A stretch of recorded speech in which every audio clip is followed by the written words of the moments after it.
Greetings, and thank you so much for tuning in to the Barbara Dean Franklin Show, Real Talk, Real People. I am your host, Barbara Dean Franklin, and today I have the awesome pleasure of sitting with my girlfriend, my sister friend, Dr. Angela Celeste May. Hey, it's Angela May.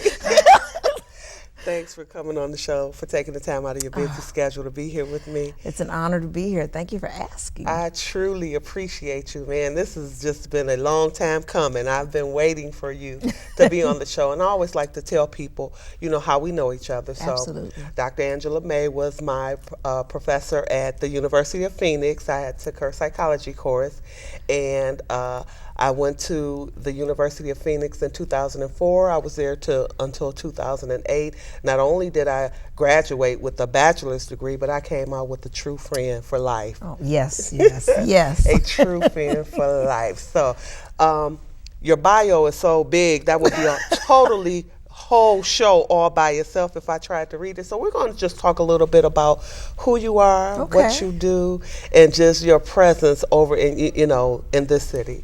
Okay. So, we know that you're a lifelong Detroiter. You're the youngest of 3 children, and your family includes public speakers, authors, ministers, professional musicians, and celebrated educators. I love your mom. I took voice lessons from you some years ago. And nothing to do with you, because I still can't sing. Oh, no. Yes, she can. Yes, she can. But I know your mom plays the piano, and your brother plays the drums or several instruments, and your sister is a violinist. Yes. Over many other things. But just tell me a little bit about your family, the musical part of your family. Okay. Like you said, I come from a musical background. So first, we always give honor and respect to my grandmother, my maternal grandmother, Willie Mae Walton, who passed several years ago, but she was such a strong matriarch in our family. And we always give her, the family, we always acknowledge her, because one reason is because she was the key to the reason that we're all so musical. Okay. So she and my mom made sure that the 3 kids had music lessons since we were small children. My mom's a professional pianist, like you said, performer. She's a composer, producer, all that stuff, and a concert pianist and music faculty at Marygrove College. She teaches privately also. My dad had a beautiful voice as well and played drums. So a lot of music in the family. But as far as formal training, like I said, the 3 kids, the 3 of us, my brother, sister, and myself, we grew up playing flute and violin. So that was our base. Okay. We've been reading music since we were little. And then we each kind of branched off into different areas as far as where our passions took us. So my sister, Michelle, she stuck with the flute and violin, and she does both professionally. She's a member of the, I'm going to say it wrong, the Recording Arts Academy, but that's the Grammys, and also she's a voting member. So she's a strong musician, educator, performer. She's a band leader as well. We hype up women band leaders, yay! Nothing wrong with the men, but women band leaders. And she's a writer as well. My brother, yes, like you said, he went into drumming. And he went from drummer to percussion. So he's a percussionist, and he's my percussionist. He also is a composer, writer. And for myself, I always wanted to sing. That was my passion. I wanted to sing. So that was the direction that I went into. I still play flute as my second strongest instrument. I play it professionally on occasion. And I play violin, and recently picked up viola recreationally.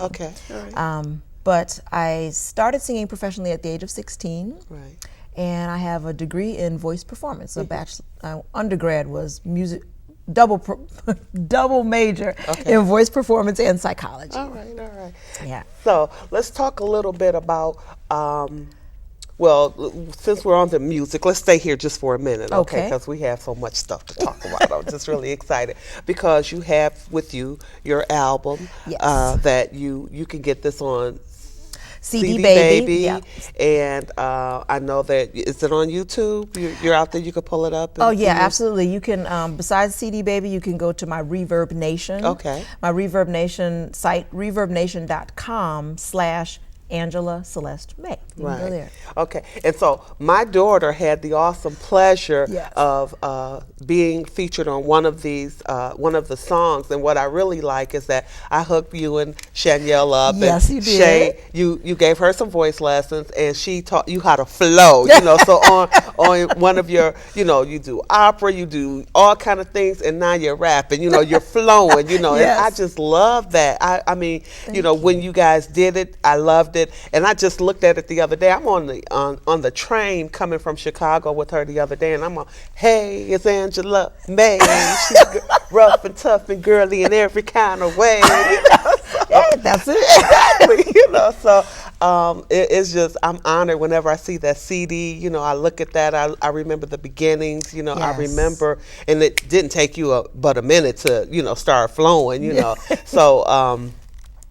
When we were in class, you know, there was something you were teaching us about, you know, the different behavioral methods, but you would start singing. I was the singing professor. You would sing, or you would get Malcolm X on. Oh, yeah, that's right. You know, gotta be real. You brought so much to us in that class, and I you. truly appreciate you. You know, one of my favorite teachers, and I guess you could tell because we stay in touch with each other. You know, I absolutely love you and all that you do. You know, you do so many things, and I know that you've also written a book. Tell me a little bit about your book. Okay, this is well, I call it Freedom. That's the short name. The long name is Freedom: What is the experience of living without negative self-imposed limitations? So it's a long name. It was originally my master's thesis. Okay. So, you know, when you get your master's degree, a lot of programs require you to do that major research part. And I went to the Center for Humanistic Studies for my master's degree. It's now the Michigan School of Professional Psychology. Okay. But it was the focus of that master's program. They wanted you to do qualitative research, and that type of research is less numbers, like statistics, and more the deep interview with people and getting the stories and taking the research from that direction. Okay. Because I'm a positive person, I started by wanting to do something that had a positive slant to it. Okay. So rather than finding out what may be wrong or pathological about people, I wanted to research how people triumphed, how people overcame limitations and things. And it was a wonderful experience. And you know, if you know anything about doing masters and theses and dissertations, and the doctorate, you have to edit it over and over, you know, and get it right and everything. But I'm honored to say, and I'm very flattered to say that my thesis advisor, the wonderful Dr. Mbaye Ramsey, who's no longer with us, but at the very first draft, he said, you know you're gonna have to publish this. Okay. So I was like, wow, you know, it was such an honor. So that was, you know, many years ago. I, you know, did the editing, got it done, went on to my doctorate, and in the meantime, over the years, my thesis, it was on the family coffee table at home, you know, at home. So, you know, in the family home, my mom had her private students come through, my sister had her students from all walks of life, doctors, attorneys, you know, housewives, whatever. And you know, almost everyone, they would just kind of pick it up and glance at it, and they started asking, where can I get this? Where can I So my mom was one of the main people also who encouraged me to publish it. All right. And I always intended to, so I finally did it. Okay. And it came out in 2009. All right. And basically, just long story short, after interviewing several people and asking a series of questions about places in their lives where they may have felt stuck or limited in some way. What was the journey from that point to realizing that they didn't have to live that way, all the way to the things that they may have done to become free in some way. And it was a fascinating journey to find that out. And I purposely chose people from a cross section. So I had young white men in their 20s, older black ladies. I had, you know, different economic levels, all just different backgrounds. And likewise, they had different challenges.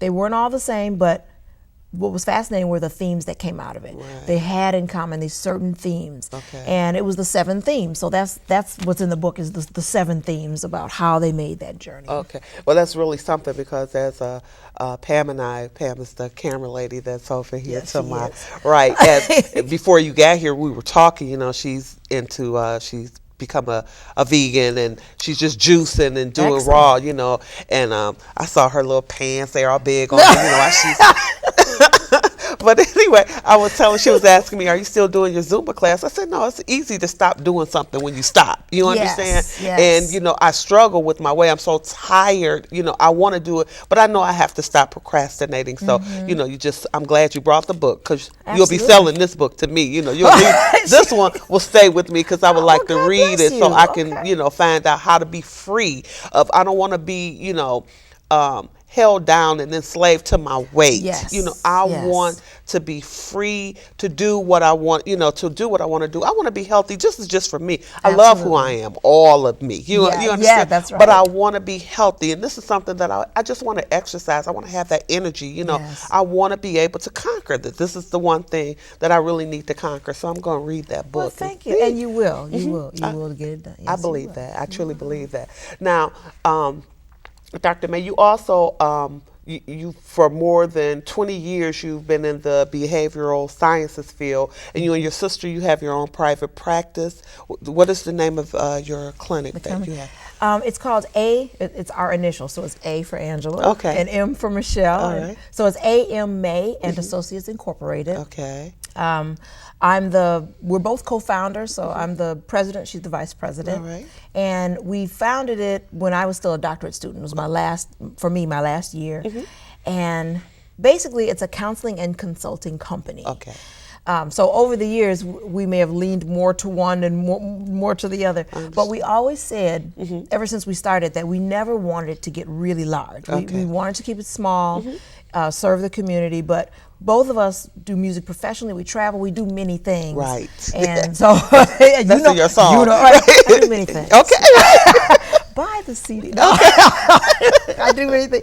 But yeah, because of that, so we wanted to make sure that we kept it small enough that we could, you know, maintain our responsibility to the clients that we saw, but at the same time, you know, not overwhelm ourselves. And so we maintained a physical office for a number of years, a couple of locations downtown in Detroit. Okay. But in the last few years, we've done more on the consulting side and less so on the actual therapy side. Okay. So yes, we still get phone calls for consulting and things. Oh, and if I may also add, speaking of which, the book is included in part of that consulting. I'm just to let your audience know, I'm now doing more speaking to, you know, different types of groups, be they fellow clinicians, to lay people outside of the behavioral sciences. It doesn't matter, but I do speak to different groups, women's groups, men's groups, doesn't matter. Specifically based upon the 7 themes. They're so universal that they can be applied to all different types of walks of life. So you want to talk about the 7 themes? Oh, yes, please. Yes, okay. I will. Okay.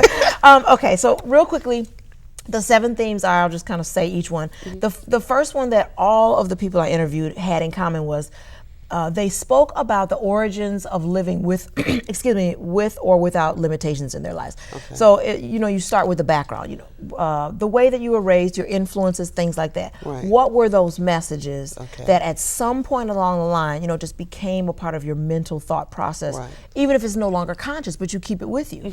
So that had to do with self-limiting concepts, the way you viewed yourself, your perceptions. One of the things under that, and I'll move to the second one, under that first one had to do with other people's perceptions of ourselves and how that often can be fragmented. You know, on one hand, you're your mama, you're your mama's baby. You know, you're someone's daughter, you're someone's wife, maybe you're someone, and it all influences this picture we have of ourselves. So that was the starting point. Okay. The theme that came out. The second theme was, or I called, reasons for remaining limited. Okay. It's one thing to have a certain thought process. The second question is, but why do I stay? You know, why am I staying in that? Right. Some things that came out under that had to do with fear. That's a big one. Right. Fear as a source of the limitation. And you know, of course, you could speak a half a day about fear of so many different things. Right. But fear, motivation from self and others. oftentimes even the most well-meaning people add to the motivation in a negative way to no, don't change that, but I like you the way you are, that kind of thing. Number 3 of the 7 results of living in a limited way. Before you can move on to throwing that off or working to change the limitations, many, though they all in different ways, talked about how they were able to understand, well, what has been the results of living this way and over the years. They looked at it in terms of self-esteem, self-punishment even, emotions, all of those kinds of things. The self-punishment part I want to mention real quickly. Sometimes it's amazing, how complicated our emotions can be and how much they influence what we do and don't do. The self-punishment part, sometimes, let's say, your father, your mother, or those you grew up with, let's say they've passed on, you love them very much, they're a part of you, they're in your heart, but perhaps they had a narrower view of who you could be because of their own limited thinking. There can be guilt associated with changing that. Well, no, I could never be, and you may never say it out loud, but that's back there. Right. So it was that whole first section was about pulling that stuff, and doing that work first, and that's a part. Then moving on to number 4, the motivation to change. Okay, so you've looked at all that stuff, you may still not be ready yet, so what helps you to start moving? Again, dealing with your beliefs about other people, about yourself. Spirituality comes into that, of course, because we're whole people. The number 5, the 5th theme was methods for making change. There are many, many ways to do it. We're all different. 3 things that all of my interviewees had in common. One was following their personal values. So going back to their own personal values. And I have to say this too, because we're church-going folk. Excuse me. I got ministers and believers in my family, and I too am one. But it's amazing sometimes how much we're willing to give because we love the Lord and what we're. But you know what? But we all do it. Well, yeah, Lord, but. But so it's, so the spirit you gotta deal with that spiritual part and build on that. We have prayer lives, we have that, but my husband has a great way of putting this. He says, a lot of times it's that area that you kind of don't talk about. Exactly. That's where the but where can you go to hide from God? Because He knows. All right. Oh, okay, exactly. And that's exactly. He already knows. So, and he's like, okay, well, anytime you're ready to talk about it. Exactly. I'm waiting on you. Exactly. Exactly. So yeah, that was methods for change and listening to your inner voice. So many times, and this being Women's History Month and Women's, Heart Health Month and all that. I'm teaching a class right now at Phoenix, as a matter of fact, and we're dealing with abusive relationships a little bit, but even though this is Women's Health Month and we do talk about women in that, I purposely requested that my students study and look into men who are abused, because there's numbers that we don't hear that much about. That's true. So in either case, just the idea of for some people freeing themselves from the limitations in an abusive, toxic relationship. And how oftentimes you hear people say, well, I never saw it coming, but then when they sit down, it's like, well, there were signs. Exactly. There were. So that listening to that inner voice, it's there, but getting quiet enough to follow it, listen to it, that kind.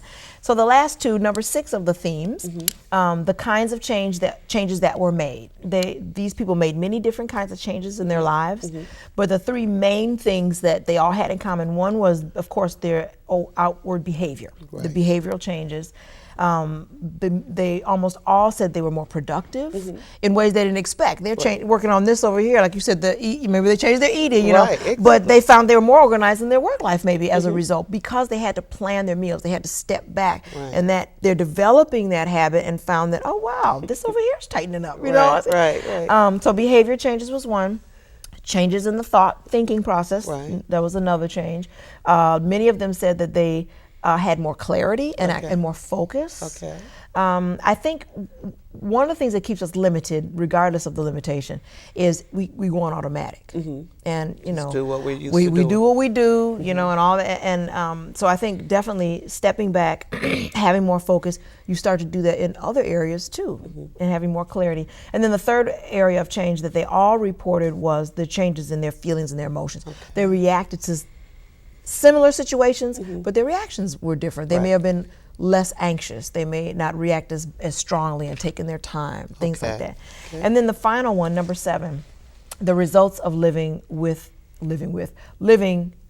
results of freedom from limitations. Okay. So this is like the other side. Exactly. You know? What things did they find? Lots of self-discoveries for many of the people I interviewed, and that included strengths that they didn't know they had, or talents that they didn't know that they had. Also interactions with with others, pardon me, either their existing relationships in many times improved, or they saw the people that they interacted with differently. It's like, I never really realized. So they saw and then of course sometimes, and this is in the book too, sometimes those relationships have to change. They have to end if they weren't healthy. That's what they need to go. You know, it's just really amazing how, you know, God will bring you what you need when you need it. Because this show, I mean, just sitting here talking to you is just a confirmation to a lot of things that we've had, conversation that was here, conversations that I had before I came to the show, you know, because I was sharing with them, Pam is going through some things. I'm telling her business all on my show. Sorry, Pam. We all going. But you know, when somebody just keeps breaking in our car, like I'm saying, people have issues. We all have our own schisms. You know, but the main thing is the main thing, and it's not always your problem. You know, it's something that they have to deal with. Absolutely. You know, but we get caught up in other people's emotions, dealings, whatever your issues are, they cannot become mine, and I have to learn how to deal with that. I have to let you be who you are, where you are. That's right. But it has to be a healthy thing for me. Absolutely. You know, either poof, be gone, or get it together, because I cannot let you affect the way I feel. So I can't wait to digest this book. Oh, thank you so much. I definitely can. So you have so much that you have done. You were the president of the Metro Detroit chapter of Association of Black Psychologists, which is was a nationally recognized position. You were also a forensic examiner and expert witness for the Wayne County Third Circuit Court Criminal Division. So tell me a little bit about that. I mean, so you were like NCIS or actually a little bit, yeah. Okay. I was going to graduate school, and I love clinical treatment, treating people, and all that kind of stuff. I had never heard of forensic psychology until I was, in graduate school. I was like, oh, that sounds fascinating. All right. So as a doctorate student, I did a little subspecialty in it, took a course in it and everything. I thought it was so interesting. Got my doctorate, got my first position, and it wasn't really what I wanted to do per se. I already had the company with my sister. But across the country, but in the state of Michigan, you have several hours that you have to do post-doctorate to complete the licensing. So the first position I got, I learned a lot, but it wasn't what I really wanted to do. And I had a friend and colleague, fellow black psychologist, and she was the most recent hired at the court, at the Third Circuit Court. So throughout that whole year at this other position, I would call her every position and open it up, and she raved. She really loved it. So it finally opened up, and I was the last one hired. It's the former Recorder's Court, and basically the nature of the job, and it was fascinating. I really loved it. The nature of the job was about 70 to 75% of the work was it wasn't treatment. You weren't doing therapy with people, but you were evaluating them to make recommendations to the court. So it might be we all hear about the criminal responsibility or the insanity plea, right? So that was one type. We all hear about the competency to stand trial. Sometimes a person may have been found guilty, but the judge might say, well, you know what, before I sentence, I want to send you for, Dr. May, will you do a pre-sentence evaluation? So there are different types of evaluations. You'd sit in the room with the person, and basically you take their whole background information. You've got to deal with the crime on the table itself, go through that. Oftentimes we did some form of psychological testing with them, and then you created a report for the court, and expert witnessing was a part of that also. So, occasionally, you did expert witnessing. Okay. Now, as an expert witness, they would take your background, your profession, your knowledge, and then you would make like a recommendation. Is that what you would do? That was part of it. Basically, we had quite a heavy load because it was all of Wayne County that we handled. So that meant that every day, just about, you really had a new and different case. So it was every time you turned in a report, that was considered your testimony. Okay. And usually that was good enough. But occasionally, every now and then, the judge would want you to physically come down. Okay. So when you came down, in our capacity, in our job, it was to further report on your report, on the findings of the person. Okay. Now, so when I move on to this part here, it says you were a 3-time National Diversity Delegate for the American Psychology Association, APA. When I hear APA, I see your red ink pen going through my paper. Was it such a... You did I'm good. famous don't for the red. I know. She remembers. I do. I really do. You are also the annual. You were in Washington D.C. At the leadership conference. Dr. May has been interviewed many times by national and local press. You've been on the radio, television as a much sought after expert in your field. You've been on Essence Magazine Online, the Detroit News, Tom Joyner Morning Show, Michelle Martin program, Tell Me More, and on the National Public Radio, NPR. You have your music, you have your, your practice of everything that you do, and I know we haven't hit everything, but what are you most passionate about your singing now? What's the most? What brings you the most passion right now? Well, first I would say that for me, I don't believe in falling back on anything. I don't believe in that. Okay. For me, I believe in pursuing your passions and your talents. So I'm passionate about all of them. I love to write. I love psychology, but I would have to say. Music, probably music first. Music first, singing first, and writing. I would say writing, psychology, teaching. It's like all I'm passionate about. I ran from teaching for like forever. Really? My mom's an amazing teacher. My grandmother, my sister, it's all in the family. And I was just like terrified. I wasn't intending to go into teaching. I love it. I absolutely love it. So I believe that because I'm a teacher at heart. That and you can hear, in the music, in the book, I'm always trying to teach and share, positive information. So I would say teaching is a thread through everything that I do. But yeah, I would say music first, and then the writing and the psychology and all that other stuff. Well, I definitely, and I know, I'm sure you're probably aware of this, but you are a great teacher. I mean, you really are a great teacher because. After 30 years, when I went back to school, I'm like, what am I doing here? This is not going to be for me, but you made me feel so comfortable and you made me believe in myself. You made me want to learn. It was a joy always to be in your presence. You gave so much of yourself as you taught that class, and we didn't leave there the same, and I can say that for me because I was there and I was a part of it. I know you impacted my life in a way that you may not know, being a teacher, but not only just being a teacher, but extending yourself that, if you need anything, you can ask this question or that question. And look at us, here, this is years later, and we're still in touch, still friends, be it Facebook. I know that I could pick up the phone and call you and ask you, absolutely anything. I don't think of you as my teacher anymore. I think of you as my friend, and I've been to your house, laid on the floor. Okay, hey, just learn how to breathe, just breathe. Yeah. You sure did. Exactly. 'Cause I have a hard time. I don't know what that breathing with my stomach going on from my diaphragm. You say, okay, lay on the floor, and then it comes natural. So I just truly appreciate you. We need more teachers like you. And then people need to recognize the hard work that teachers put in, Yes. with their students. So definitely, I truly appreciate you for all that you do. Tell me a little bit about the music group, Music Noir. Your sister, Music Noir. Yes. Oh, it's they call themselves World Music. Okay. They're very eclectic. First of all, it's made up of primarily women. So my sister's the leader. She's got an amazing. I'm not gonna say all the names right. I apologize. Okay. Amazing percussionist, Jovia Armstrong. She's fantastic. She's in Detroit and Chicago. All right.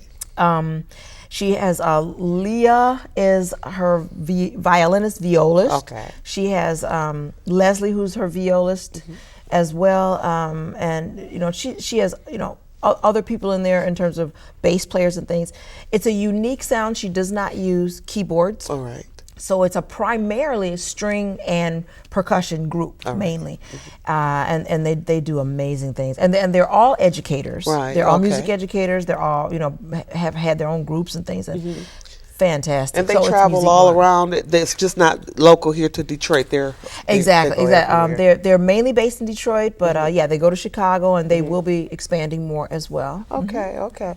So tell me a little bit about, are you doing anything? I know you and Shanielle went to Ashford and Simpson's Club in New York, and you did the Sugar Bar. So I know you guys, you travel all around. So how are you doing? How's your group? And Thank you for asking.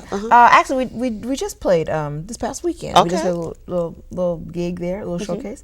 But yeah, I've been working on my second album for longer than I'd planned. Actually, I've been it's written, but I'm arranging and doing that stuff.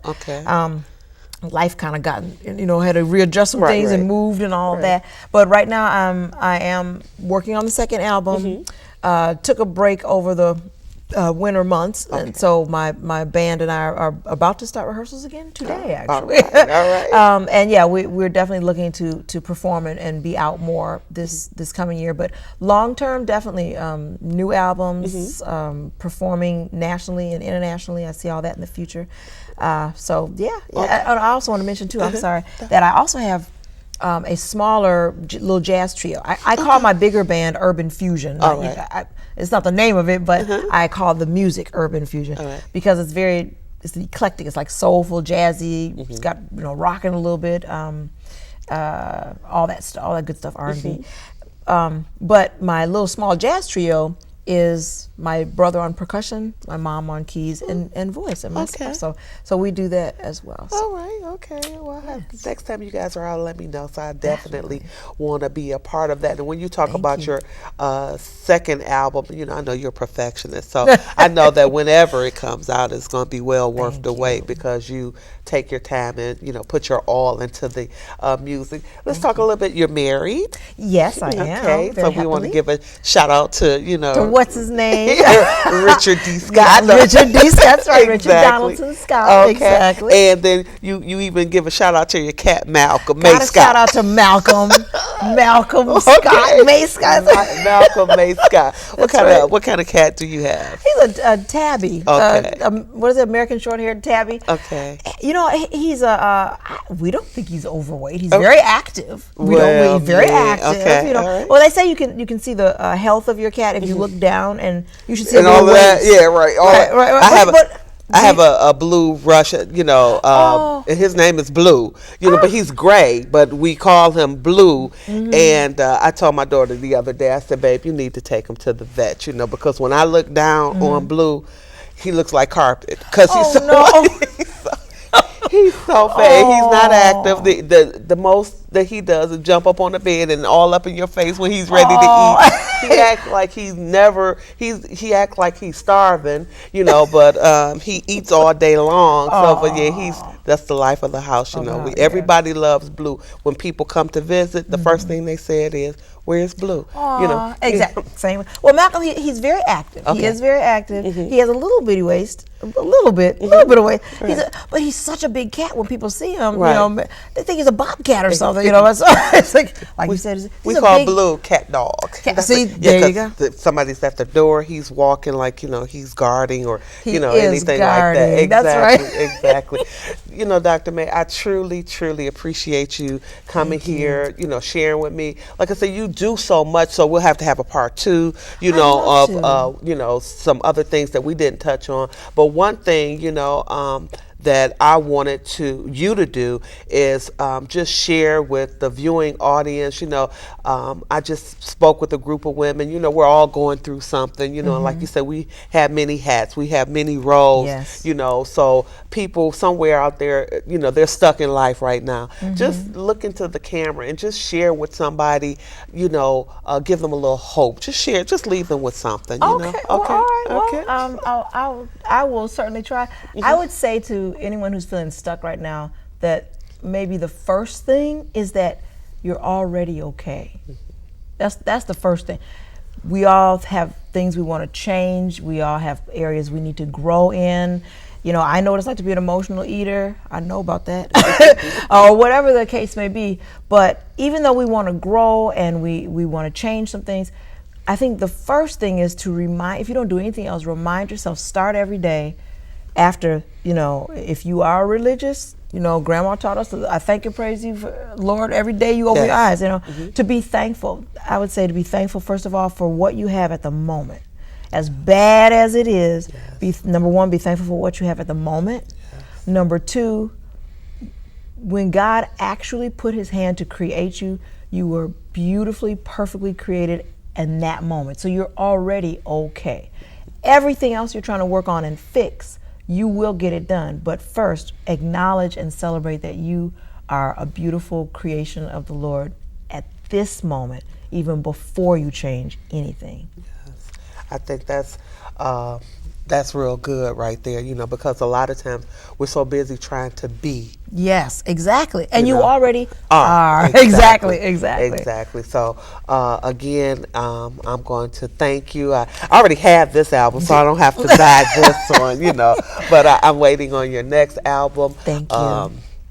You are just such a beautiful soul. Thank but I you. know that you already know that. I'm just praying that God will continue to bless you in areas beyond your imagination. I hope your music just reaches the multitude and you just continue to let your light shine the way that you do. I love you from the depths of my heart. Thank you for being here with me. And I'm going to end my show as I end it each and every week, thanking the people who take the time to look at the show, hoping that I bring something to them that will be a blessing to them. And I'm going to say, from my beating heart to your beating heart, I love you. You understand? Okay.